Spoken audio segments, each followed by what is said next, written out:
Today we will do Maths Lab Activity 10 for class 10th Maths. Objective of our activity is to verify basic proportionality theorem, or also known as Thales theorem, because this theorem is given by the mathematician Thales.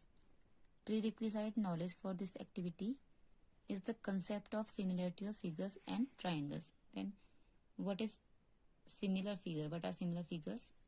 Two figures having the same shapes and not necessarily the same size are called similar figures. यानी कि अगर shape same है, size उनका same हो या ना हो, अगर शेप सेम है तो वो क्या कहलाएंगे?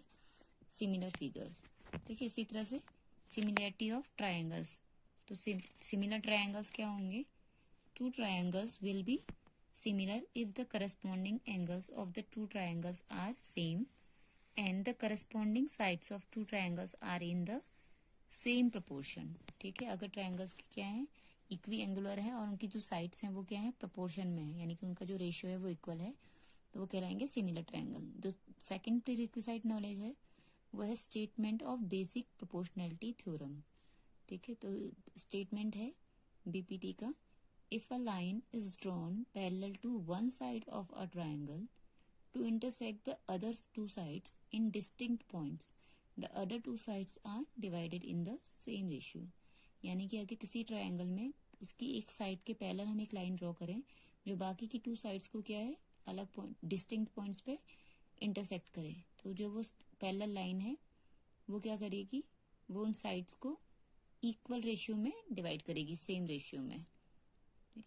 Materials required for this activity: ruled paper, colored paper, geometry box, Fevicol and gum. The procedure of this activity: first of all, take a ruled paper, paste it on your activity notebook or hardboard. ठीक है. सबसे पहले आपको क्या करना है? Ruled paper ले लेना है. अगर रूल्ड पेपर नहीं है तो आप खुद से भी बना सकते हैं. जो भी रूल्ड पेपर हमारा होगा उसको हमें लेना है इक्विडिस्टेंट.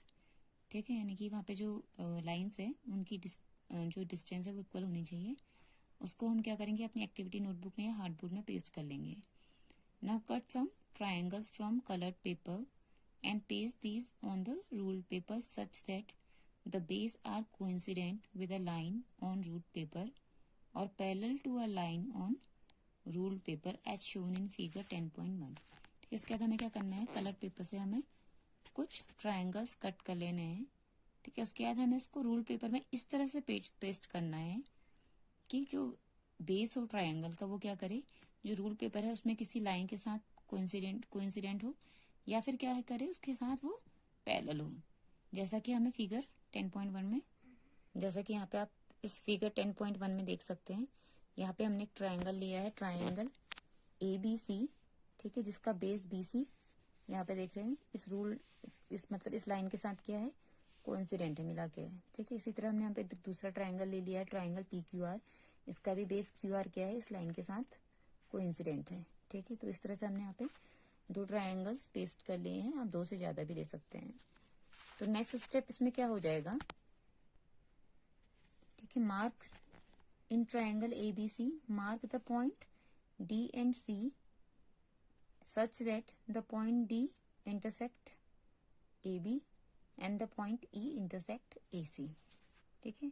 तो यहाँ पे इस तरह से हमें मार्क करना है कि AD plus DB equals to क्या हो हमारा? AB.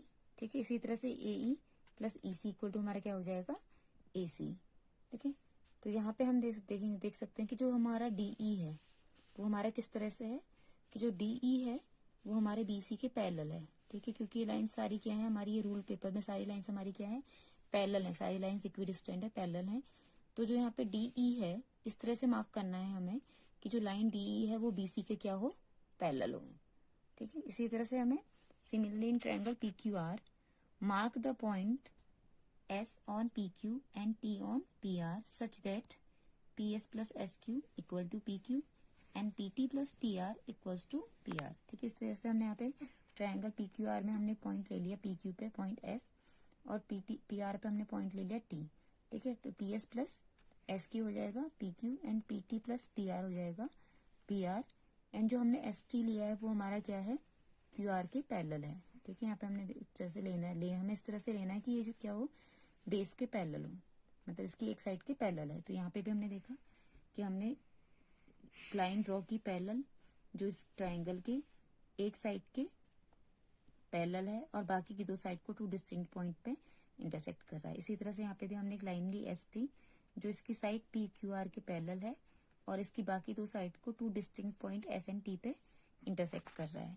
ठीक है, नेक्स्ट हो जाएगा measure the distances A D, D B, A E, E C. ठीक है, उसके बाद क्या करेंगे हम, A D, D B, A E और ए सी को मेजर कर लेंगे। इसी तरह से ट्रायंगल पी क्यू आर में हम मेजर कर लेंगे P S, S Q, P T and TR. Now next comes observation part.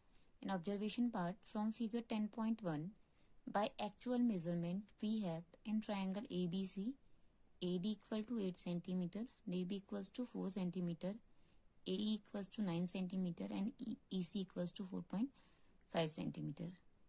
And on comparing the ratio AD upon DB, it is equal to 8 upon 4, that is 2 upon 1. AE upon EC, it is equal to 9 upon 4.5, that is also equal to 2 upon 1. So we can observe AD upon DB, it is equal to AE upon EC. It verifies basic proportionality theorem, that is Thales theorem. देखिए इस triangle ABC में जब हमने measure किया तो हमें मिला AD equals to 8 centimetre and DB मिला 4 सेंटीमीटर। तो इन दोनों का रेशियो हो गया AD अपॉन DB 8 अपॉन 4 यानी कि 2 अपॉन 1। इसी तरह से AE हमारा आया यहाँ पे 9 सेंटीमीटर एंड EC आया 4.5 सेंटीमीटर। ठीक है, और इन दोनों का रेशियो करने पे आ गया 9 अपॉन 4.5, जो कि हमारा क्या है 2 अपॉन 1।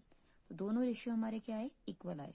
तो ये थेल्स थ्योरम को क्या कर रहा है, वेरीफाई कर रहा है, क्योंकि थेल्स थ्योरम क्या कहती है, if a line drawn parallel to one side of the parallelogram to intersect other two sides in distinct points, then it divides other two sides in the same ratio. ठीक है, यहाँ पे हमें तो दोनों साइड से उनका जो डिवीजन हो रहा है वो क्या है, सेम रेशियो में है। ठीक है, यहाँ पे से भी हम चेक कर सकते हैं, अगर हम सिर्फ लाइंस को काउंट करें तो यहाँ पे 1 2 3 4 5 6 7 8। ठीक है, 8 इक्वल सेक्टर्स में डिवाइडेड है। यहाँ पे भी ये जो पोर्शन है ए वाला 1 2 3 4 5 6 7 8 इक्वल सेक्टर्स में डिवाइडेड है। ठीक है, इसी तरह से यहाँ पे क्या है 1 2 3 4, तो जो रेशियो आ गया 8 अपॉन 4। ठीक है, इसे यहाँ से EC के लिए क्या आ गया 1 2 3 4, तो ये रेशियो आया 8 अपॉन 4। तो यहाँ पे जो रेशियो हमें मिल रहा है AD अपॉन DB और AE अपॉन EC दोनों हमारा क्या आ रहा है 2 अपॉन 1। ठीक है, तो यहाँ पे हमारी जो BPT है, बेसिक प्रोपोर्शनैलिटी थ्योरम, वो वेरीफाई हो जाती है बाय एक्चुअल मेजरमेंट भी। ठीक है, इसी तरह से इन ट्रायंगल PQR, जब ट्रायंगल PQR हमने मेजर किया तो यहाँ पे मिलता है PS equal to 5.2 centimetre, SQ equal to 3.9 centimetre, PT equal to 4 centimetre and TR equal to 3 centimetre. ठीक है, यहाँ पे भी हम रेशियो कंपेयर करेंगे तो PS अपॉन SQ 5.2 अपॉन 3.9 हमें मिलेगा 4 अपॉन 3। ठीक है, इसी तरह से PT अपॉन TR ये भी हमें मिलेगा 4 अपॉन 3। ठीक है, इसका मतलब है कि PS upon SQ it is equal to PT upon TR। यहाँ पे भी हमारी जो BPT है थेल्स थ्योरम वो क्या हो रही है, वेरीफाई हो रही है। ठीक है, यहाँ पे फिगर में भी हम देख सकते हैं कि जो हमारा PS है 1 2 3 4। ठीक है, यहाँ पे जो हमारा PT है 1 2 3 4 लाइन्स है। इसी तरह से SQ 1 2 3 एंड TR 1 2 3, तो ये हो गया 4 अपॉन 3, ये भी हमारा हो गया 4 अपॉन 3। तो यहाँ पे जो हमारे रेशियो है, ठीक है, वो क्या है, सेम है। तो यहाँ पे भी क्या है, a line drawn parallel to one side of the triangle. हमने यहाँ पे ST लाइन ड्रॉ की QR के पैरेलल, जो कि अदर टू साइड्स को यानी कि PQ को इंटरसेक्ट कर रहा है S पे और PR को इंटरसेक्ट कर रहा है T पे, टू डिस्टिंक्ट पॉइंट पे इंटरसेक्ट कर रहा है। ठीक है, तो ये क्या कर रहा है, जो बाकी की दो साइड है यानी कि PQ एंड PR को, जो पैरेलल लाइन जिसके पैरेलल है उसके अलावा जो दो साइड है उसको क्या कर रहा है, सेम रेशियो में डिवाइड कर रहा है। यहाँ पे भी रेशियो में मिल रहा है 4 अपॉन 3 और यहाँ पे भी हमें रेशियो मिल रहा है 4 अपॉन 3। ठीक है, यहाँ पे ऑब्जर्वेशन पार्ट में आप वही ऑब्जर्वेशन लिखेंगे जो आपकी फिगर के अकॉर्डिंग है।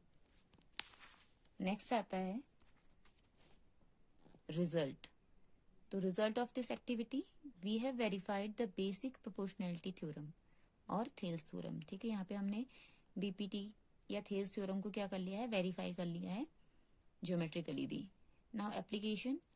The BPT theorem can be used to establish various criteria for similarity of triangles.